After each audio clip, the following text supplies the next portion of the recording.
Journal avec Cheikh Tidiane Diao, début des interrogatoires devant les magistrats de la Haute Cour de justice ce lundi. La première à être entendue, Ndeye Salimata Diop, ancienne ministre de la Femme, de la Famille, du Genre et de la Protection des Enfants. Elle devra répondre de sa gestion des fonds Covid-19 alloués à son département. 4 autres ministres vont suivre les détails dans cet élément signé Abdoulaye Diop. La première à se présenter, c'est Ndeye Salimata, ancienne ministre de la Femme. Elle fait face à des accusations de mauvaise gestion qui ont conduit à la levée de son immunité parlementaire par l'Assemblée nationale le 8 mai dernier. Cette comparution de l'ancienne ministre marque le retour en activité d'une juridiction oubliée, la Haute Cour de justice. Créée au lendemain de l'indépendance pour juger le président de la République et les membres du gouvernement pour des faits commis dans l'exercice de leurs fonctions, cette cour a longtemps été inactive. Son fonctionnement dépend de l'Assemblée nationale qui désigne ses membres et autorise les poursuites.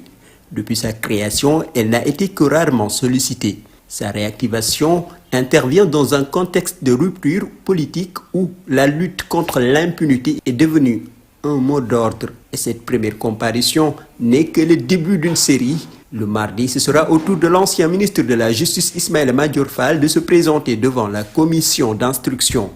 Le jeudi 28 mai, Moustapha Diop sera présent, l'ancien ministre de l'Industrie sera auditionné. Puis le lundi 26 mai prochain, ce sera au tour de Mansour Faye, l'ancien ministre des Infrastructures passera devant la commission. Ensuite, ce sera au tour de Aïssatou Gladima. Ainsi s'ouvre un nouveau chapitre judiciaire qui pourrait marquer un tournant dans la gestion de la responsabilité politique au Sénégal.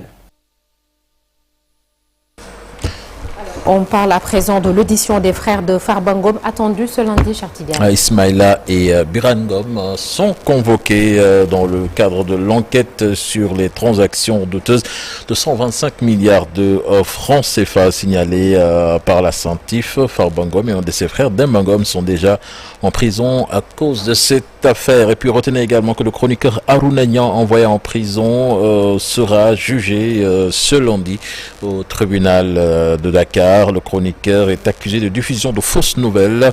Harouna Niang avait déclaré que le personnel médical a volontairement transmis la Covid-19 aux populations sénégalaises. Sur la Nata. L'actualité des sports à présent, le capitaine de l'US Ouakam, Fadiouf Ndiaye, repose désormais au cimetière de Ouakam. Décédé ce samedi après un malaise en plein match de football. Beaucoup de personnes, le monde du football était réuni hier au cimetière de Ouakam pour lui rendre hommage et l'accompagner à sa dernière demeure. Reportage signé Mamadou Ndiaye. Des larmes, des cris de douleur et une immense foule pour dire adieu à Fadiouf Ndiaye. Le capitaine de l'US Ouakam est parti trop tôt, foudroyé par un malaise en plein match contre Oslo FA. C'est une grande émotion pour nous, mais on se remet à la volonté de Dieu.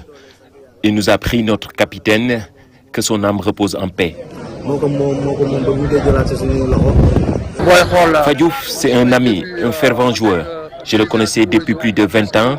Je l'ai vu grandir et faire toutes ces catégories ici, devant moi. C'est une grosse perte pour nous, les habitants de Ouakam, mais aussi pour tout le football sénégalais.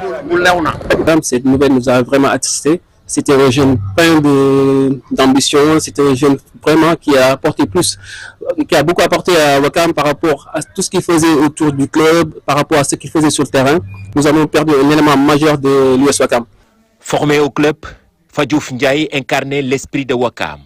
Courage, fidélité, abnégation, son engagement sur le terrain, son humilité en dehors lui ont valu le respect de tous. Je ne m'étais pas prêté même à lui proposer de venir jouer au beach soccer.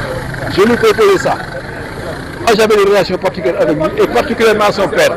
Une perte extraordinaire, une perte énorme. Aujourd'hui, c'est le monde qu'il y a suite à son décès qui montre effectivement à suffisance toute la perte que nous avons, en tout cas par rapport suite à ce décès.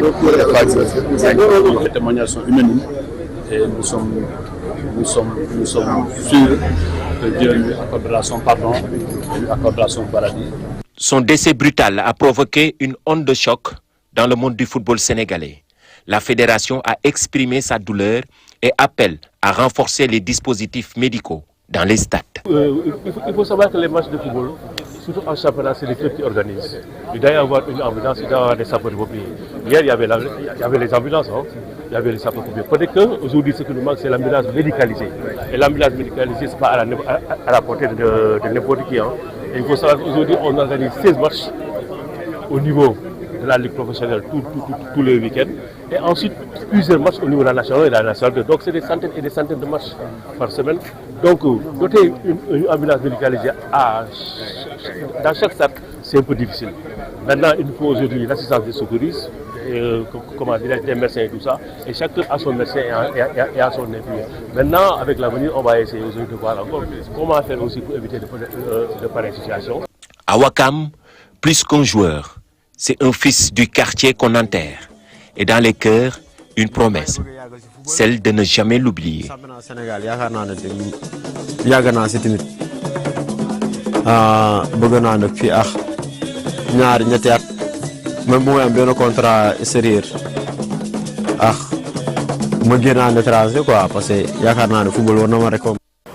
Triste histoire, certainement on en reparlera tout à l'heure sur Nonata dans le journal en Wolof. On aura beaucoup plus de temps et puis notre invité également parlera de cette affaire de mort subite sur les terrains de foot. Et justement, un jeune footballeur s'est effondré après un contact avec le gardien de but. Cela s'est passé au lycée Dinabo de Ziguinchor. Ses coéquipiers n'ont pas eu le temps de le sauver.